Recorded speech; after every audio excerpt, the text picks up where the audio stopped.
भाइयों बहनों, ये चुनाव सामान्य चुनाव नहीं है। देश के लिए तो महत्वपूर्ण है ही है। भारत में स्थिर और मजबूत सरकार दुनिया के लिए भी महत्वपूर्ण है। और मेरे लिए व्यक्तिगत रूप से ये चुनाव एम्बिशन के लिए नहीं है।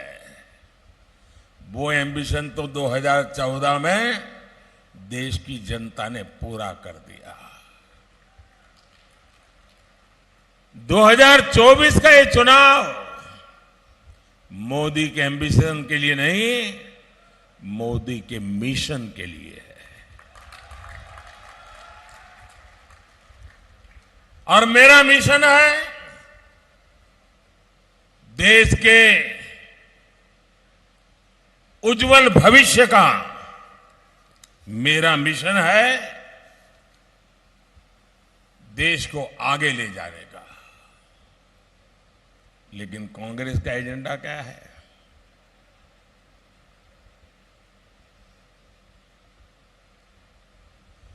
कांग्रेस कह रही है कि वो कश्मीर में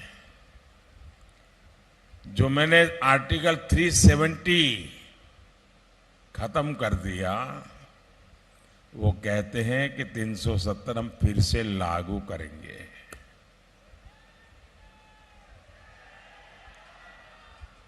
भाइयों बहनों, इस देश में जो लोग संविधान माथे पे लग करके नाच रहे हैं ना, उनकी सर्वसत्ता थी। पंचायत से पार्लियामेंट तक उनका राज था। कश्मीर में भी उनकी सरकारें थी। लेकिन वे कभी भी देश का संविधान सब जगह पे लागू नहीं कर पाए। मोदी के आने तक देश में 2 संविधान थे। एक संविधान से देश चलता था, दूसरे संविधान से जम्मू कश्मीर चलता था। क्या ये बाबा साहब आंबेडकर का अपमान नहीं था? क्या ये भारत के संविधान का अपमान नहीं था? क्या हिंदुस्तान के कोटि कोटि जनों का अपमान नहीं था? मैं सरदार पटेल की भूमि से आता हूं। अगर सरदार पटेल होते तो देश का संविधान जम्मू कश्मीर में भी शान से लगा होता। लेकिन जो काम सरदार साहब का अधूरा रह गया, ये धरती का संतान, आपका संतान, ये सेवक उसे पूरा कर पाया। 370 गई, 370 को जमीन में गाड़ चुका हूं। और मैं कांग्रेस के शाही परिवार को, कांग्रेस के शाहजादे को खुली चेतावनी देता हूं। अगर उनके हिडन एजेंडा है तो हिम्मत के साथ देश के सामने आके कहे कि वो धारा 370 फिर से लागू करेंगे। मैं देखता हूं बाबा साहब आंबेडकर का अपमान करने की उनमें कितनी ताकत है। અને આપણે ત્યાં તો કહે ને, ખેલ ખેલાડીના ઘોડા અસવારોના। और इसलिए उनका जो एजेंडा है वो समझने जैसा है। कांग्रेस का दूसरा एजेंडा सीएए। जो लोग हमारे पड़ोस के देशों में जो हिंदू हैं, जो भारत मां के संतान रहे थे, उनका एक ही गुनाह है कि वो हिंदू धर्म का पालन करते हैं, वो जैन धर्म का पालन करते हैं, बौद्ध धर्म का पालन करते हैं, ईसाई धर्म का पालन करते हैं, पारसी धर्म का पालन करते हैं। इसलिए वहां पर उन पर जुल्म होता है, वहां से उनको भगा दिया जाता है। उनके लिए तो एक ही सहारा है, ये मां भारती की गोद कहां जाएंगे? उनको मताधिकार देने का मैंने नागरिक का कानून बनाया, वो कहते उसको भी खत्म करेंगे, दोबारा हम पूरी तरह से दिलाएंगे। मैं वो भी कांग्रेस को चुनौती देता हूं, उनके सारे चट्टे बट्टे को चुनौती देता हूं। अब देश में से न फिर से 370 ला पाओगे, न सीएए हटा पाओगे। मैंने 3 तलाक कानूनी रूप से उस पर प्रतिबंध लगा दिया, ताकि मेरे देश की मुसलमान बेटियों को सम्मान से जीने का हक मिले। कोई सरफरा 3 बार तलाक बोल दे और उस बच्ची की जिंदगी बर्बाद हो जाए, और सिर्फ बच्ची की नहीं, उसके मां बाप भाई बहन जिन्होंने उसको शादी करके ससुराल भेजा था, जब बेटी वापस लौटेगी तो उस परिवार का क्या होगा? मैं उन सब की रक्षा करना चाहता था, और इसलिए मैंने 3 तलाक पर रोक लगाने का कानून बना दिया। मैं कांग्रेस को चुनौती देता हूं, शाहजादे को चुनौती देता हूं, हिम्मत है तो खुल करके कहिए कि दोबारा 3 तलाक की मुक्ति दे देंगे और वोट के लिए 3 तलाक अलाउ कर देंगे। ये मोदी है, मुकाबला नहीं कर पाओगे। कांग्रेस के एक सांसद दक्षिण भारत को अलग करने की मांग कर रहे हैं। देश को इतना बांटा, कितना बांटोगे? राजनीति इतनी गिर गई है आप लोगों की। इंडिया अलायंस की पार्टनर पार्टियां भी विभाजन की बात करती हैं। साथियों, कांग्रेस के लोगों को विभाजन की मानसिकता विरासत में मिली हुई है। एक कांग्रेस ही है जिसने सत्ता के लिए देश का विभाजन तक स्वीकार कर लिया था। तमिलनाडु के पास एक पूरे का पूरा आइलैंड, कच्चातीव द्वीप, ये कांग्रेस सरकार ने देश आजाद होने के 30 साल के बाद पड़ोसी को दे दिया। ऐसे ही अपनी पर्सनल प्रॉपर्टी हो, ऐसे ही दे दिया, लो ले जाओ, मौज करो। और ये सच्चाई अभी अभी सामने आई है कि कांग्रेस के नेताओं ने बयान दिया था कि उस द्वीप पर, उस टापू पर कुछ नहीं है, कोई रहता नहीं है, क्या जरूरत है, ले जाने दो। आप कल्पना कर सकते हैं ऐसी सोच वाले जो लोग हो, मैं तो सोच करके कभी कभी कांप जाता हूं। अगर सरदार वल्लभ भाई पटेल न होते तो उन्हें गुजरात के गौरव की चिंता वो लोग न करते, और मेरा जूनागढ़ भी पाकिस्तान के पास चला गया होता। ये मेरे गिर के शेर दुनिया के सामने गर्जना करते हैं, वो हमारे पास नहीं होते। दोस्तों, साथियों, ये सरदार पटेल है जिनका इतना बड़ा योगदान कि आज मैं आपके बीच बैठ करके हम लोग भारत का भाग्य लिखने के लिए बात कर सकते हैं। दोस्तों, साथियों, कांग्रेस पार्टी जैसी खतरनाक मानसिकता, गुजरात को लेकर कांग्रेस के मन में जो खींच और नफरत है, कांग्रेस की अगर सत्ता में आई तो गुजरात के लिए, देश के लिए खतरनाक हालात पैदा कर सकती है। ये तो कह देंगे कि कच्छ में, रेगिस्तान में क्या जरूरत है यार, वहां तो कोई रहता नहीं है, ना घास फूस है, कुछ नहीं है, दे दो। उनको देर नहीं लगे, उनको कोई परवाह नहीं है, उसका भी सौदा कर सकती है। यहां गुजरात के तटीय क्षेत्र में कई ऐसे द्वीप हैं जहां कोई नहीं रहता है। कांग्रेस ऐसे द्वीपों का भी सौदा कर सकती है। और ये मोदी है जिसने पहली बार प्रधानमंत्री के बनने का, आजादी के इतने सालों के बाद, ये मीडिया के लोगों का काम है रिसर्च करना, अच्छा होता पहला आप लोगों ने रिसर्च की होती तो। भारत सरकार के पास ये जानकारी नहीं थी कि हमारे पास कितने द्वीप है। मैंने आकर के सैटेलाइट से सर्वे कराया और आज हमारे देश के आसपास हमारे समुद्र के इलाके में 1300 से ज्यादा द्वीप है और कुछ द्वीप तो सिंगापुर से बड़े हैं। और मैंने ये भी ठान लिया है मैं उसमें से भी सिलेक्ट कर करके उसका भी डेवलपमेंट करूंगा। ये टूरिस्ट को कहीं इधर उधर जाना नहीं पड़ेगा, दुनिया के टूरिस्ट के लिए यहां जगह बन जाएगी। ये संभावना है। ये हमारे यहां के समुद्री तट के किनारे पर भी है जी। ये सब डेवलप होने वाला है। साथियों, ये कांग्रेस का चलता तो हिमालय की बर्फीली चोटियों का भी सौदा कर सकती है, क्योंकि वहां भी कोई रहता नहीं है। कांग्रेस की खतरनाक सोच से देश को सावधान रहना है। साथियों, कांग्रेस जब तक सत्ता में रही देश की सुरक्षा को दांव पर लगाती रही। कब कहां बम का धमाका हो जाए कुछ पता नहीं होता था। और जो यहां नौजवान है ना, जो 20, 22, 25 साल के हैं, जो पहली बार वोट करने जाने वाले हैं, 10 साल पहले देश का क्या हाल था उनको ध्यान में नहीं होगा, क्योंकि उस समय उनकी उम्र 8 साल, 10 साल, 12 साल रही होगी।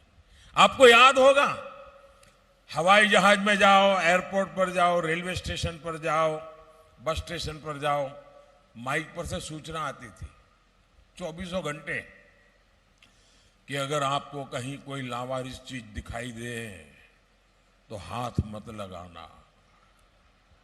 कहीं कोई लावारिस बैग पड़ी है तो पुलिस को जानकारी देना, हाथ मत लगाना।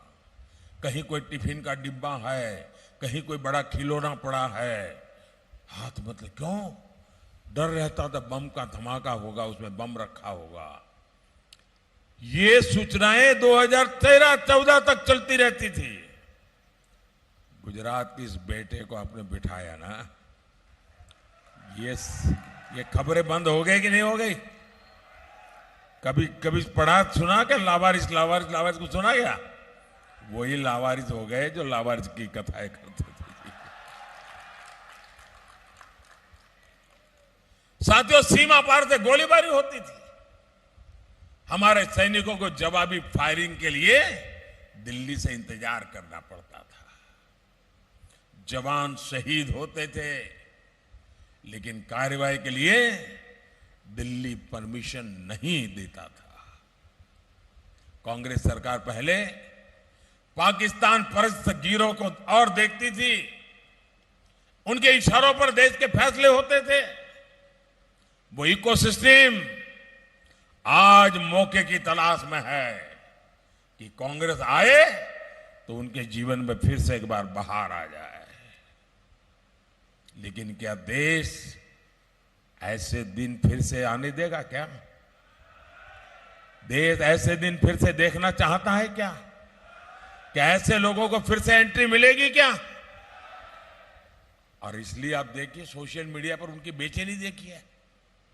पूरी ताकत लगाकर फर्जी फेक प्रोपेगेंडा, खुद का चेहरा चल नहीं रहा है तो मोदी का चेहरा और उसके अंदर आर्टिफिशियल इंटेलिजेंस झूठ फैला दे रहा। बीजेपी के नेताओं का चेहरा, उनके मुंह में कुछ झूठ फैला देना। और देश भर में यही खेल खेल रहे हैं जी। दुकानें मोहब्बत की खोलते हैं और फर्जी माल बेचने का खेल खेल रहे हैं। साथियों, कांग्रेस अब अपना नकाब उतारकर अपने असली रंग में आ चुकी है। पहले कांग्रेस पार्टी ने अयोध्या में 500 साल के बाद भगवान राम का मंदिर बन रहा था।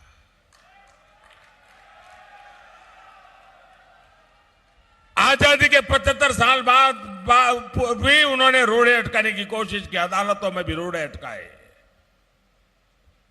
लेकिन ये मेरा सौभाग्य है, आपके आशीर्वाद है, अयोध्या में भव्य राम मंदिर बन गया। लेकिन जब उसके प्राण प्रतिष्ठा में उनको निमंत्रण दिया, उसको भी उन्होंने ठुकरा दिया। ये कौन सा संस्कार है? मैंने मंच पर आते ही जब संतों को देखा तो पहले सर झुका करके नमन किया मैंने। हमारे संस्कार, हमारी संस्कृति, हमारी परंपरा, साथियों, कांग्रेस ने ये क्यों ठुकरा दिया, उसकी वजह भी अब खुल करके बता दी है। कांग्रेस ने कहा है, उनके अध्यक्ष ने कहा है कि उसका मकसद भगवान राम को हराना है। आपने सुना होगा। और ये बयान कांग्रेस के राष्ट्रीय अध्यक्ष ने दिया है। और शिव राम को हराएंगे ऐसा जोड़ देते हैं, यानी समाज में भी बांटने की बात करते हैं। यानी कांग्रेस पार्टी लोकतंत्र का चुनाव नहीं लड़ रही है। कांग्रेस के लिए ये चुनाव भगवान श्री राम के खिलाफ लड़ाई का चुनाव बना दिया है। मैं इनसे पूछना चाहता हूं, भगवान राम को हराकर जरा बताइए किसको जिताना चाहते हैं? कोई मुझे बताए। भगवान राम हारने का मतलब कौन जीतेगा? क्या सोचते हैं लोग? और इसी सोच के साथ मुगलों ने 500 साल पहले राम मंदिर को गिराया था। यही सोच लेकर हमारे सोमनाथ मंदिर को ध्वस्त किया था। और हमारे देश के वीरों ने 17 बार सोमनाथ के अंदर कैसी लड़ाई लड़ी थी, बलिदान दिए थे। और कांग्रेस पार्टी हम इसको हरा देंगे, हम इसको तोड़ देंगे, इसको फोड़ देंगे, क्या भाषा बोल रहे हैं? साथियों, कांग्रेस के लिए चुनाव जीतने का नहीं, अपना वजूद बचाने का चुनाव है। और इसलिए कांग्रेस अपना अस्तित्व बचाने के लिए मजहबी वोट बैंक के तुष्टीकरण में पूरी ताकत से उतरी है। और हमारा कांग्रेस के बीच में फर्क साफ है। उनके लिए तुष्टीकरण सब कुछ है, हमारे लिए संतुष्टिकरण सब कुछ है। हम देशवासियों को संतुष्टिकरण के लिए काम करते हैं। यहां तक कि कांग्रेस का मैनिफेस्टो भी मुस्लिम लीग की भाषा में लिखा गया है। हमारे यहां तो कहावत है, हथेली में चांद बतावे છે એવું કહે છે ને। હવે તેમનો હાથ જોયો તો ચાંદ જ ચાંદ દેખાય, બીજું કઈ દેખાતું જ નથી। कर्नाटका में कांग्रेस ने ओबीसी समाज का आरक्षण धर्म के आधार पर मुसलमानों को दे दिया। जब देश का संविधान बना था, महीनों तक चर्चा चली थी और देश के संविधान के निर्माता, और उस समय कोई उसमें आरएसएस बीजेपी वाला नहीं था, कांग्रेस के मूर्धन्य नेता थे, डॉक्टर बाबा साहब आंबेडकर जी थे। और महीनों तक चर्चा करके तय किया था कि हिंदुस्तान में धर्म के नाम पर आरक्षण नहीं दिया जाएगा, धर्म के आधार पर आरक्षण नहीं दिया जाएगा। दलितों को, आदिवासियों को, बख्शीपंथ पिछड़ों को या सामाजिक कारणों से आरक्षण दिया गया। लेकिन कांग्रेस ने क्या किया? कर्नाटका में रातों रात एक फतवा निकाला और एक ऑर्डर निकाला, और कर्नाटका में भी जितने भी मुसलमान हैं सबको ओबीसी घोषित कर दिया। और ओबीसी को जो वहां 27% आरक्षण मिला था, उसका बड़ा हिस्सा लूट लिया। क्यों? उनके दिमाग में सिर्फ अपनी वोट बैंक भरी हुई थी। ये कोशिश कांग्रेस ने आंध्र में भी की थी। और अब कांग्रेस संविधान बदलकर पूरे देश में दलितों, आदिवासियों और पिछड़ों का आरक्षण कम करके उनको छीनने का और बांटने का संकल्प लेकर के बैठी हुई है। लेकिन मोदी ने खुले मन से जनता के बीच कांग्रेस की इस साजिश को देश के सामने ला दिया है।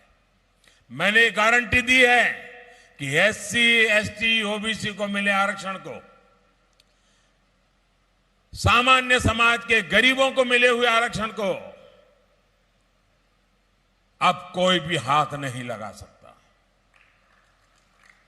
और मोदी जिंदा है तब तक धर्म के आधार पर आरक्षण नहीं करने देगा।